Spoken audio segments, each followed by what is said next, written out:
बिस्मिल्लाहिर्रहमानिर्रहीम। अस्सलाम वालेकुम स्टूडेंट्स। आज हम बात करेंगे second year biology chapter number 23 और इसका लेक्चर नंबर 7 है, जो कि ट्रांसजेनिक एनिमल्स के हवाले से। ट्रांसजेनिक एनिमल्स ऐसे एनिमल्स को कहते हैं जिसके अंदर हम कोई फॉरेन जीन जो है वो इंसर्ट करें थ्रू जेनेटिक इंजीनियरिंग। कि जेनेटिक इंजीनियरिंग के ज़रिए हम अगर किसी भी एनिमल के एग के अंदर फॉरेन जीन इंसर्ट कर दें तो उससे उस एग से जो एनिमल पैदा होगा तो उसको हम नाम देते हैं ट्रांसजेनिक एनिमल का।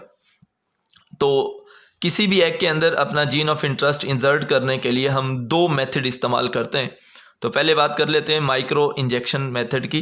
फ़र्ज़ किया ये यहाँ पे दिखाया हुआ है, ये ह्यूमन जो है ह्यूमन का डीएनए है। ये जो मैंने रेड कलर से हाईलाइट किया है ये हमारी मर्ज़ी का जीन है, यानी जीन ऑफ इंटरेस्ट, जिसको हम किसी भी एनिमल के एग के अंदर जो है वो डालना चाहते हैं। तो हम सबसे पहले इस जीन ऑफ इंटरेस्ट को यहाँ से आइसोलेट करते हैं और एक एग डोनर जो होता है उससे हम एग को आइसोलेट करते हैं। जब वहाँ से एग निकाल लेते हैं और ये जीन ऑफ इंटरेस्ट है, इसको एक माइक्रो इंजेक्शन के थ्रू हम एक इंजेक्शन के अंदर फिल करते हैं और फिर इसको एग के अंदर जो है वो डाला जाता है। तो एक मेथड ये है एग के अंदर जो है वो अपनी मर्ज़ी का जो जीन ऑफ इंटरेस्ट है उसको डालने का।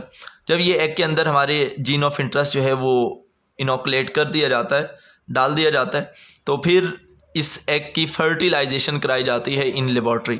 आर्टिफिशियली तरीके से स्पर्म के साथ जो है वो फर्टिलाइजेशन कराई जाती है। दो तरह की फर्टिलाइजेशन होती है, एक को इन विवो और एक को इन विट्रो फर्टिलाइजेशन कहते हैं। इन विट्रो फर्टिलाइजेशन जो लैब के अंदर कराई जाती है, इन विवो फर्टिलाइजेशन उसे कहते हैं जो होस्ट की बॉडी के अंदर होती है। तो यहाँ पे एग, क्योंकि होस्ट एग जो है वो डोनर से जो है वो अलहदा कर लिया गया था, तो इस एग की जो फर्टिलाइजेशन है वो इन लैब करवाई जाती है, जिसको हम इन विट्रो फर्टिलाइजेशन कहते हैं। अब ये जो फर्टिलाइज्ड एग है इसको होस्ट की बॉडी के अंदर डाल दिया जाता है। अब इस फर्टिलाइज्ड एग की जितनी भी डेवलपमेंट है वो होस्ट की बॉडी के अंदर होगी और इससे एक नया जो एनिमल बनेगा उसको हम ट्रांसजेनिक एनिमल का नाम देते हैं। ये आप देख सकते हैं यहाँ पे मैंने ये शेप बनाई हुई है इसकी, जिसको हम ट्रांसजेनिक एनिमल कहते हैं। इसके अलावा जो दूसरी टेक्निक है जीन ऑफ इंटरेस्ट को एग के अंदर डालने की, वो वोर्टेक्स मिक्सिंग टेक्निक है या वोर्टेक्स मिक्सिंग मेथड है। इसके अंदर हम टेस्ट ट्यूब के अंदर हम अपना जीन ऑफ इंटरेस्ट भी डालते हैं, वो एग भी डालते हैं जिसके अंदर हमने अपना जीन ऑफ इंटरेस्ट जो है वो इंटर करना है। इसके अलावा सिलिकॉन कार्बाइड की नीडल्स भी डाल देते हैं और इस टेस्ट ट्यूब को तेज़ी से जो है वो घुमाते हैं, जिसके ज़रिए ये नीडल्स जो हैं ये सेल की मेम्ब्रेन के अंदर जो है वो छोटे छोटे होल्स क्रिएट करती हैं। इन्हीं होल्स के थ्रू ये जो हमारा जीन ऑफ इंटरेस्ट है ये एग सेल के अंदर जो है वो दाखिल हो जाता है। तो जब हम अपने एग सेल के अंदर जीन ऑफ इंटरेस्ट को डाल देते हैं तो फिर उसको बिल्कुल इसी तरीके से होस्ट की बॉडी के अंदर फर्टिलाइजेशन करवाने के बाद होस्ट की बॉडी के अंदर डाल दिया जाता है। वहाँ पे उसकी डेवलपमेंट होती है और उससे जो एनिमल पैदा होता है इसको हम ट्रांसजेनिक एनिमल कहते हैं। और इस एनिमल के अंदर जब हमारा जीन ऑफ इंटरेस्ट अपने आप को एक्सप्रेस करता है तो हम अपनी मर्ज़ी की जो प्रोडक्ट है उसी जीन ऑफ इंटरेस्ट वाली, वो हम उसके मिल्क से जो है वो हासिल कर लेते हैं। इसी वोर्टेक्स मिक्सिंग टेक्निक को इस्तेमाल करते हुए बहुत सारे एनिमल्स के एग के अंदर हमने बोविन ग्रोथ हार्मोन को पैदा कराने वाला जो जीन है, उसकी प्रोडक्शन को कंट्रोल करने वाला जो जीन है, वो हमने बहुत सारे एनिमल्स के एग के अंदर इनोकुलेट किया है, उसके अंदर डाला है और उससे हम ये बोविन ग्रोथ हार्मोन जो है वो उसके मिल्क के ज़रिए जो है वो हासिल करते हैं। अब ये बोविन ग्रोथ हार्मोन जब वो एनिमल की जो बॉडी है वो पैदा करती है तो उस एनिमल की बॉडी के अंदर, यानी जो डेयरी काउज़ हैं उनके अंदर मिल्क की जो प्रोडक्शन है वो इंक्रीज़ होना स्टार्ट हो जाती है। तो अगर हम उस काउ के अंदर जो है वो मिल्क की प्रोडक्शन इंक्रीज़ कराना चाह रहे हो तो हम उसके अंदर बोविन ग्रोथ हार्मोन को बनाने वाला जो जीन है, जीन ऑफ इंटरेस्ट है, हम उसको इसके एग के अंदर जो है वो इनोकुलेट कर देते हैं। फिर उससे वो जो एनिमल की बॉडी है वो इस ग्रोथ हार्मोन को प्रोड्यूस करती है, जिससे उसकी जो मिल्क की प्रोडक्शन है वो इंक्रीज़ होती है। इसी तरीके से हम और भी काफ़ी सारे जो प्रोडक्ट्स हैं, काफ़ी सारे जो हमारे आप कह लें कि टारगेट्स हैं, वो हम लोगों ने अचीव किए हैं इसी वोर्टेक्स मिक्सिंग मेथड के ज़रिए अपने जीन ऑफ इंटरेस्ट को एनिमल्स के एग के अंदर इंट्रोड्यूस करा के। हम लोगों ने क्या किया है, लार्जर फिशेस जो हैं वो बनाई हैं जो कि ट्रांसजेनिक थी। हमने उनके अंदर ऐसे जीन्स इंट्रोड्यूस कराए जिससे उनका जो साइज़ है वो इंक्रीज़ हुआ है। इसके अलावा काउस का साइज़ और पिग्स, रैबिट्स और शीप वगैरह, ये ऐसे एनिमल्स हैं जिनके अंदर हमने साइज़ को इंक्रीज़ करने वाला जो जीन है वो डालकर हम लोगों ने इनका जो साइज़ है वो लार्ज किया है। इसके अलावा ये जो हम फ़िशेस बनाते हैं, ट्रांसजेनिक फ़िशेस जिनके अंदर जीन ऑफ इंटरेस्ट हम लोग बाहर से डालते हैं, तो उनको अलहदा पॉन्ड्स के अंदर रखा जाता है। उनको नेचुरल जो ओशंस हैं या जो दरिया हैं उनके अंदर फ्रीली छोड़ नहीं दिया जाता है। उसकी रीज़न ये है कि अगर इनको फ्रीली मूव करने की इजाज़त दी जाए ओशंस के अंदर, तो ये जो नेचुरल इकोसिस्टम है जो एक बैलेंस के तहत चल रहा होता है, ये इसको डिस्ट्रॉय कर सकते हैं। उसका जो इक्विलिब्रियम है वो डिस्टर्ब हो सकता है।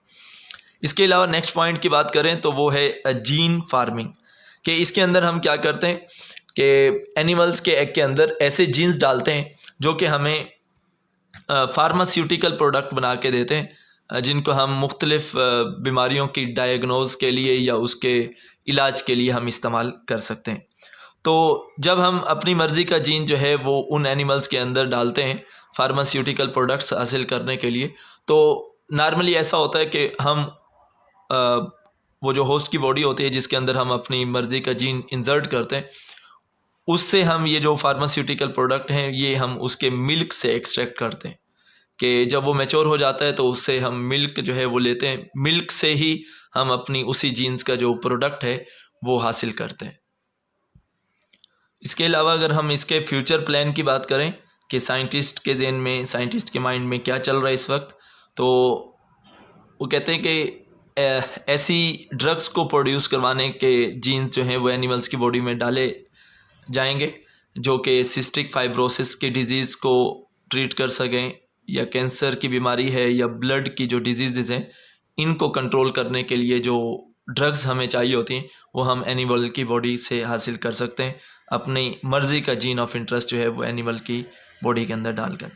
तो इसके अलावा कुछ ऐसी ट्रांसजेनिक गोट्स हैं जिनको हासिल किया गया, वो अभी जो उनके अंदर ऐसे जीन जो हैं वो इंसर्ट किए गए हैं कि वो एंटी थ्रोम्बिन 3 जो एंटीबॉडी है वो पैदा करके देती हैं।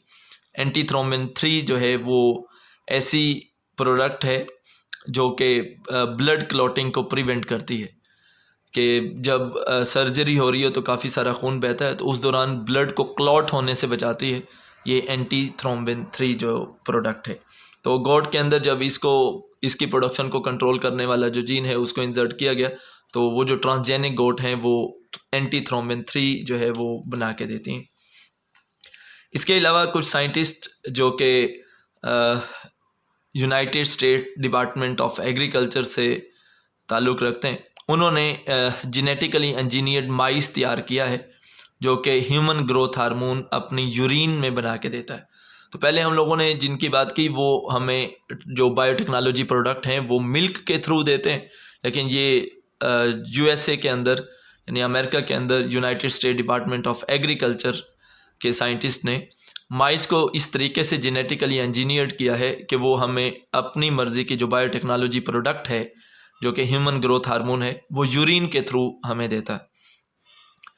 तो ये जो टेक्निक है जिसको सिर्फ माइस के ऊपर अप्लाई किया गया है, तो साइंटिस्ट जो है वो इस कोशिश में कि इनको लार्जर एनिमल्स के ऊपर भी अप्लाई किया जाए और उनके यूरिन से हम प्रोडक्ट हासिल करें, क्योंकि ये जो यूरिन है ये ज़्यादा फेवरेबल है as compared to the milk, के यूरिन को हम बायोटेक्नोलॉजी प्रोडक्ट हासिल करने के लिए ज़्यादा प्रेफर करते हैं, क्योंकि इसकी बहुत सारी रीज़न है। पहली रीज़न ये है कि इसमें कोई जेंडर रिस्ट्रिक्शन नहीं होती है, कि यूरिन जो है वो स्मॉल एनिमल, छोटे एनिमल भी और मेल भी हों चाहे फीमेल हों, दोनों जो हैं वो प्रोड्यूस करती हैं। लेकिन अगर मिल्क की बात की जाए तो मिल्क सिर्फ फीमेल प्रोड्यूस करती है और वो भी आफ्टर मैच्योरिटी।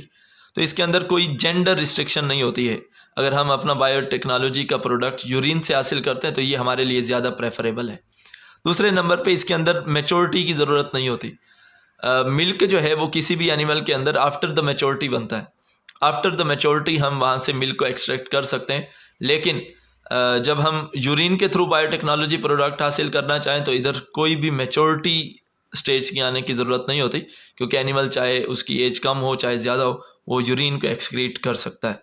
इसके अलावा अगर हम मिल्क से बायोटेक्नोलॉजी प्रोडक्ट एक्सट्रैक्ट करना चाह रहे हो और यूरिन से भी एक्सट्रैक्ट करना चाहें तो यूरिन से बायोटेक्नोलॉजी प्रोडक्ट जो है उसको एक्सट्रैक्ट करना इजी होता है as compared to the milk. तो इस वजह से साइंटिस्ट का जो फ्यूचर प्लान यही है कि वो अपने बायोटेक्नोलॉजी प्रोडक्ट को मिल्क की बजाय वो यूरिन से जो है वो हासिल करें। तो ये इसके जो अभी ट्रायल जो हैं वो हो रहे हैं और उम्मीद यही है कि ये ट्रायल कामयाब होंगे और जिन बायोटेक्नोलॉजी प्रोडक्ट्स को इस वक्त साइंटिस्ट जो हैं वो मिल्क से एक्सट्रैक्ट करते हैं, वो कोशिश में है कि इन फ्यूचर वो एनिमल्स के यूरिन से उस चीज़ को एक्सट्रैक्ट करें, क्योंकि उसको एक्सट्रैक्ट करना भी इजी है, उसमें कोई जेंडर की रिस्ट्रिक्शन भी नहीं होती है और इसमें मैच्योरिटी भी नहीं चाहिए होती है।